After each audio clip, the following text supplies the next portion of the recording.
Պարոն նախագահ, ձեր ուժն ակնկալում է վարչապետ Նիկոլ Փաշինյանի հրաժարականը, հեռացումը,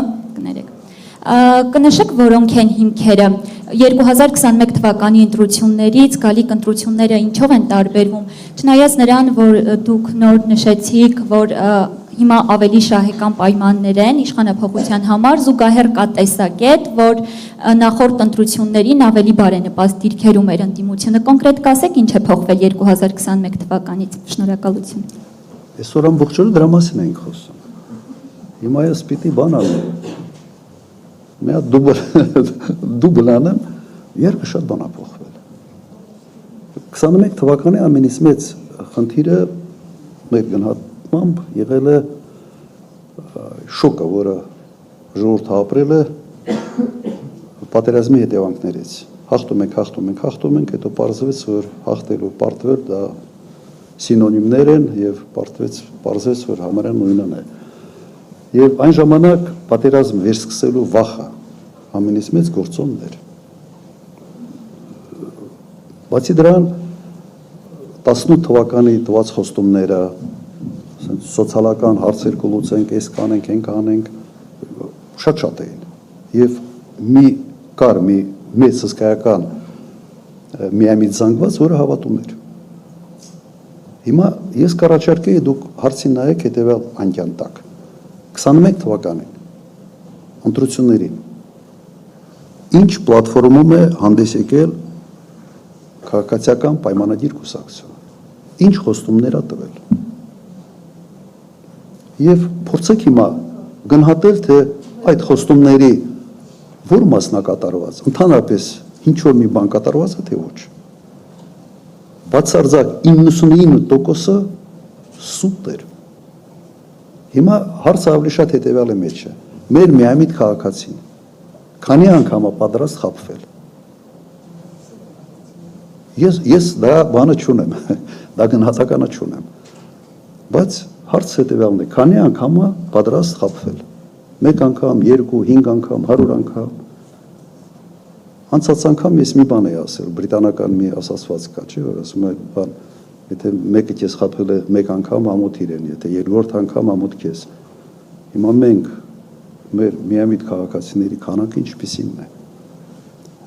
Սա ուղղակի հարցը ձեր պատասխանին։ Համեմատեք ինչ է խոստացվել, ինչ է արվել։ Իմ ամենից մեծ խնդիրը քաղաքականությամբ զբաղվելու նա է, որ ես մի քիչ լուրջ եմ վերաբերվում իմ խոստումներին, իմ ասացին, իսկապես լուրջ եմ վերաբերվում։ Նախագահ եմ եղել, ես չեմ խոստացել, որ թոշակները 6 անգամ կբարձրանան։ Չեմ խոստացել։ Ասել եմ, բա որ չստացվի, հետո ինչ 30 պիտի մարդկանց հետ հանդիպեմ։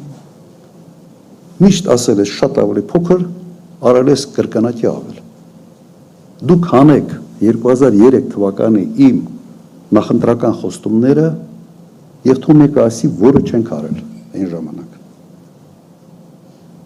Ես էլ հիմա կարող եմ հանել 21 թվականի ԿՊ-ի խոստումները եւ չեմ կարող գտնել, թե ինչ են արել։ Հիմա հիմա ստիպված սկսում են խոսալ խաղաղությունից։ Հիմա միթե սա բավարար չի ենթադրել, որ մեր ժողովուրդը վերջապես, ասենց ասեմ, աչքերը բացվել է։ Վերջերս ինչ ասել, ասեց, այսքան զոհ պիտի տայենք, Ղարաբաղ պիտի կորցնենք, որ մեր աչքերը պարզվեն, չէ՞։ Ես համարում եմ, մեզ պետքա ոչ թե մարդ, որ գա 5000 զոհ տա, 12000 վիրավոր, որ աչքերը բացվի։ Մեզ մարդա պետք, որ գա այդ պաշտոնին նստի արդեն աչքերը բացված։ Հասկանում եք, աչքերը բացված։ Սա է պետք երկրին։ Բայց հենց պատերազմից հետո ընդդիմության շանսերը ավելի մեծ չէին այդ պարագայում, որովհետև եղավ պատերազմ 20 թվականին։ Պարզվեց, որ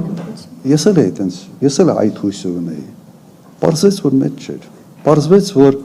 դեռ ասենց խոստումներ տալու, հիասթափվելու հանգամանք հələ չաշխատեց։ Կա մի մեծ զանգված ապաքաղաքական։ Կա իսկապես, նայեք,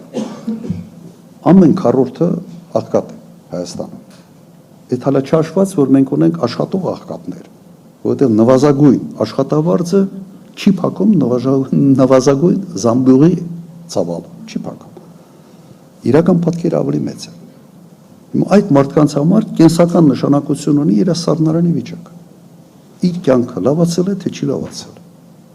Ես ենթադրում եմ, որ 21 թվականին դեռ այդ մարդկանց մոտ այդ հիասթափությունը չկար։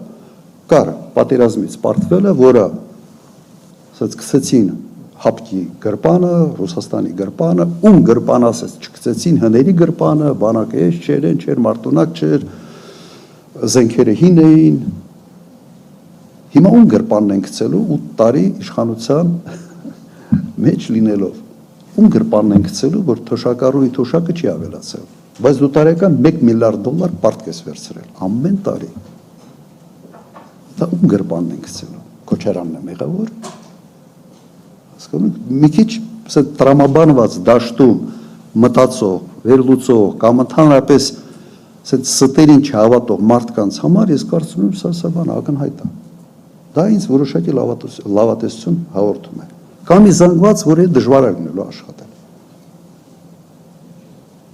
Ընդունում եմ նաև սա։ Ուղղակի խնդիրը այդ զանգվածը ինչպիսին է։